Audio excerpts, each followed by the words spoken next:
ನಮಸ್ಕಾರ ರೈತ ಬಾಂಧವರೇ, ನಾನು ಡಾಕ್ಟರ್ ಹೊನ್ನಪ್ಪ ಎಚ್.ಎಂ. ಪ್ರಧಾನ ಸಂಶೋಧಕರು, ಮುಖ್ಯ ಕೃಷಿ ಮತ್ತು ತೋಟಗಾರಿಕಾ ಸಂಶೋಧನಾ ಕೇಂದ್ರ, ಇರುವಕ್ಕಿ. ಜೈವಿಕ ಇಂಧನ ಉದ್ಯಾನ ಈ ಯೋಜನೆಯು ಕರ್ನಾಟಕ ರಾಜ್ಯ ಜೈವಿಕ ಅಭಿವೃದ್ಧಿ ಮಂಡಳಿ ಬೆಂಗಳೂರು, ಕರ್ನಾಟಕ ಸರ್ಕಾರ ಇವರ ಅನುದಾನದ ಅಡಿಯಲ್ಲಿ 2022ರಲ್ಲಿ ನಮ್ಮ ಇರುವಕ್ಕಿಯಲ್ಲಿ ಸ್ಥಾಪನೆಯಾಗಿರುತ್ತದೆ.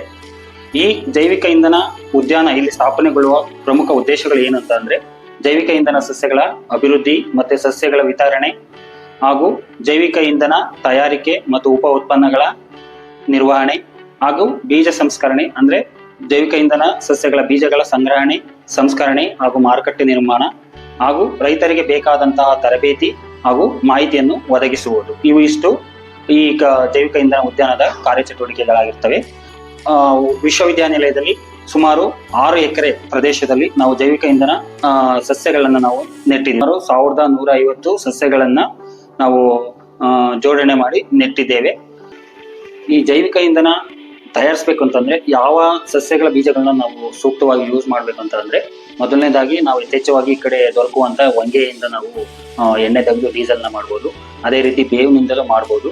ಬೇವು, ಸುರವನ್ನೆ, ಕಾಡು ಹರಳು, ನಾಗಸಂಪಿಗೆ, ಧೂಪ, ಉಪ್ಪಾಗೆ ಇನ್ನಿತರ ಸಸ್ಯಗಳಿಂದ ನಾವು ಬೀಜಗಳನ್ನು ಸಂಗ್ರಹಿಸಿ ನಂತರ ಎಣ್ಣೆಯನ್ನು ಬೇರ್ಪಡಿಸಿ ನಂತರ ನಾವು ಟ್ರಾನ್ಸ್ಎಸ್ಟಿಫಿಕೇಶನ್ ವಿಧಾನದಿಂದ ಡೀಸೆಲ್ ಅನ್ನ ತಯಾರಿಸ್ತಾ ಇದ್ದೇವೆ. ನಮ್ಮ ಜೈವಿಕ ಇಂಧನ ಉದ್ಯಾನ ಯೋಜನೆಯಲ್ಲಿ ನಾವು ಸುಮಾರು ಈ ವರ್ಷ 10,000 ಜೈವಿಕ ಇಂಧನ ಸಸ್ಯಗಳನ್ನ ಉತ್ಪಾದಿಸಿದ್ದೇವೆ. ಅದರಲ್ಲಿ ನಾವು ಹೊಂಗೆ ಈ ಏರಿಯಾಗೆ ಸೂಕ್ತವಾದ ತಳಿಯನ್ನು ಆಯ್ಕೆ ಮಾಡಿ ಹೊಂಗೆ ಸಸ್ಯಗಳನ್ನ ಸುಮಾರು 5,000 ಹೊಂಗೆ ಸಸ್ಯಗಳನ್ನ ತಯಾರು ಮಾಡಿದ್ದೇವೆ. ಅದೇ ರೀತಿ ಸೀಮರುಬ ಮತ್ತೆ ಹಮ್ಮೂರ, ಭೂತಾಳೆ ಮುಂತಾದ ಸಸ್ಯಗಳನ್ನು ನಾವು ಇಲ್ಲಿ ಉತ್ಪಾದಿಸಿದ್ದೇವೆ. ಇವು ರೈತರಿಗೆ ಉಚಿತವಾಗಿ ವಿತರಣೆ ಮಾಡೋದು. ಈ ಯೋಜನೆ ಉದ್ದೇಶ ರೈತರಿಗೆ ಉಚಿತವಾಗಿ ವಿತರಣೆ ಮಾಡಿ ಈ ಸಸಿಗಳನ್ನು ತಮ್ಮ ಪಾಳು ಮತ್ತು ಪಂಜರ ಭೂಮಿಗಳು ಮತ್ತೆ ಬದುಗಳಲ್ಲಿ ಈ ಹೊಂಗೆ ಸಸಿಗಳು ಜೈವಿಕ ಇಂಧನ ಸಸ್ಯಗಳನ್ನ ಹಾಕಿ ಅವರು ಅದರಲ್ಲಿ ಬಂದಂತಹ ಬೀಜಗಳಿಂದ ಯಥೇಚ್ಚು ಆದಾಯವನ್ನು ಪಡ್ಕೊಳ್ಬಹುದು. ಅದೇ ರೀತಿ ಒಂದು ಸುಸ್ಥಿರ ವಾತಾವರಣ, ಒಂದು ಪರಿಸರ ನಿರ್ಮಾಣಕ್ಕೆ ಸಾಧ್ಯ.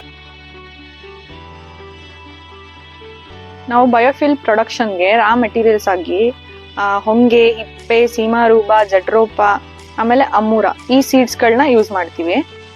ನಮ್ದು ಲೋಕಲೈಟ್ಸ್ ಲೈಕ್ ಮಲೆನಾಡಲ್ಲಿ ನಮ್ಗೆ ಜಾಸ್ತಿ ಅವೈಲೇಬಲ್ ಇರೋದು ಹೊಂಗೆನ ಅಕ್ಕಪಕ್ಕದ ಹಳ್ಳಿಗಳಿಗೆ ಹೋಗಿ ಪರ್ಚೇಸ್ ಮಾಡ್ತೀವಿ.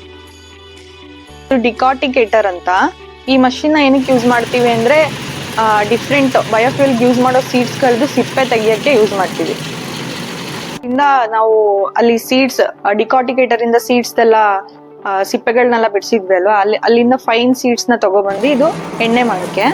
ಇದ್ರಲ್ಲಿ ಬಂದಿರೋ ಹಿಂಡಿನ ನಾವು ಫರ್ಟಿಲೈಸರ್ ಆಗಿ ಯೂಸ್ ಮಾಡ್ತೀವಿ. ಆಮೇಲೆ ಹೊಂಗೆದ ಎಷ್ಟು ಈಲ್ಡ್ ಇದೆ ಅಂದ್ರೆ 20 to 25% ಇದೆ. ಸೀಮರೂಬ 35 to 40 ಹೈಯೆಸ್ಟ್ ಈಲ್ಡ್ ಇರೋದು ಸೀಮರೂಬ. ಸೊ ನಾವು ಎಕ್ಸ್ಪೆಲ್ಲರ್ ಇಂದ ಆಯಿಲ್ ಎಕ್ಸ್ಟ್ರಾಕ್ಟ್ ಮಾಡಿರ್ತೀವಲ್ವಾ, ಆ ಎಕ್ಸ್ಟ್ರಾಕ್ಟ್ ಮಾಡಿರೋ ಆಯಿಲ್ದು ಕ್ಯಾರೆಕ್ಟರ್ ತಿಳ್ಕೊಂಡು ನಾವು 1 ಲೀಟರ್ಗೆ ಟೆಸ್ಟ್ ಮಾಡ್ಕೊಂಡು ಸಡನ್ ಆಗಿ 50 ಲೀಟರ್ಗೆ ಮಾಡ್ಕೊಳ್ಳಲ್ಲ. ನಮ್ದು ಎಸ್ಟರಿಫಿಕೇಶನ್ ಯೂನಿಟ್ ಇರೋದು 50 ಲೀಟರ್ ಪರ್ ಬ್ಯಾಚ್ಗೆ. ಸೊ ನಾವು ಫಸ್ಟ್ 1 ಲೀಟರ್ ಅಲ್ಲಿ ಮಾಡ್ಕೊಂಡು ಆಮೇಲೆ 50 ಲೀಟರ್ ಮಾಡ್ತೀವಿ. ಇದು ಟ್ರಾನ್ಸ್ ಎಕ್ಸ್ಟಾರಿಫಿಕೇಶನ್ ಯೂನಿಟ್. ಇದನ್ನ ಇಲ್ಲಿ ನಾವು ಡೀಸೆಲ್ ನ ಪ್ರೊಡಕ್ಷನ್ ಮಾಡ್ತೀವಿ. 1 ಬ್ಯಾಚ್ಗೆ 50 ಲೀಟರ್ ಆಯಿಲ್ ಇಂದ ನಾವು ಪ್ರೊಡಕ್ಷನ್ ಮಾಡೋದು. ನಾವು ಡೀಸೆಲ್ ಪ್ರೊಡಕ್ಷನ್ ಮಾಡಿರ್ತೀವಲ್ಲ, ಆ ಡೀಸೆಲ್ದು ಮಾಡಿರೋ ಡೀಸೆಲ್ ಸರಿ ಇದೆಯೋ ಇಲ್ಲೋ ಅಂತ ನಾವು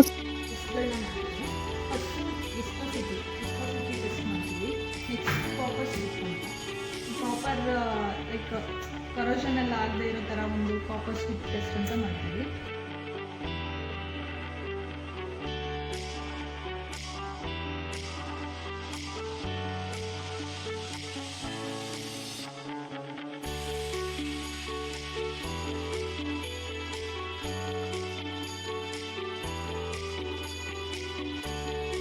ನಾವು ಬಯೋಡೀಸೆಲ್ ಪ್ರೊಡಕ್ಷನ್ ಅಲ್ಲಿ ನಾವು ಬೈ ಪ್ರಾಡಕ್ಟ್ಸ್ ಆಗಿ ಹೊಂಗೆ ಕೇಕ್ಸ್ ಬಂದಿದೆ. ಈ ಕೇಕ್ಸ್ ನ ನಾವು ಫರ್ಟಿಲೈಸರ್ ಆಗಿ ಯೂಸ್ ಮಾಡ್ಕೋಬಹುದು. ನೆಕ್ಸ್ಟ್ ನಾವು ವಾಷಿಂಗ್ ಟೈಮಲ್ಲಿ ಬರೋ ಒಂದು ವಾಷಿಂಗ್ ವೇಸ್ಟ್ ವಾಟರ್ ಇಂದ ಪಿನಾಲ್ ಲೈಕ್ ಫ್ಲೋರ್ ಕ್ಲೀನಿಂಗ್ ಎಲ್ಲ ಯೂಸ್ ಆಗುತ್ತೆ ಇದು. ಆಮೇಲೆ ಗ್ಲಿಸರಿನ್ ಅಂತ ಬರುತ್ತೆ, ಅದರಿಂದ ನಾವು ಸೋಪ್ಸ್ ಗಳನ್ನ ಪ್ರೊಡಕ್ಷನ್ ಮಾಡಿದೀವಿ. ನಮ್ಮಲ್ಲಿ ಪ್ರತಿ ತಿಂಗಳು ಸುಮಾರು 2 ರಿಂದ 3 ಬ್ಯಾಚ್ ಅಂದ್ರೆ ನಾವು ಜೈವಿಕ ಇಂಧನ ತಯಾರಿಸ್ತಾ ಇದ್ದೇವೆ.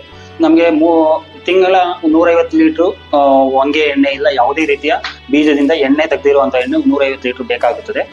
ಆದ್ರೆ 150 ಲೀಟರ್ ಎಣ್ಣೆ ತೆಗೆದ ನಂತರ ನಮಗೆ ಹಿಂಡಿ ಸಿಗ್ತದೆ. ಇವಾಗ ಒಂದು 3 ಕ್ವಿಂಟಾಲ್ ಅಷ್ಟು ನಾವು ಸೀಡ್ಸ್ ಕಲೆಕ್ಟ್ ಮಾಡಿದೀವಿ ಅಂದ್ರೆ 150 ಲೀಟರ್ ಎಣ್ಣೆ ಬರ್ತದೆ.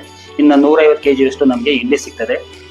ಅದೇ ರೀತಿ ಆ ಡೀಸೆಲ್ ತಯಾರಿಸಿ ಆದ್ಮೇಲೆ ಡೀಸೆಲ್ನ ನಾವು ಸುಮಾರು 65 ರೂಪಾಯಿ ಖರ್ಚು ಬೀಳ್ತದೆ ನಮಗೆ ತಯಾರಿಕೆ ಉತ್ಪಾದನಾ ಖರ್ಚು.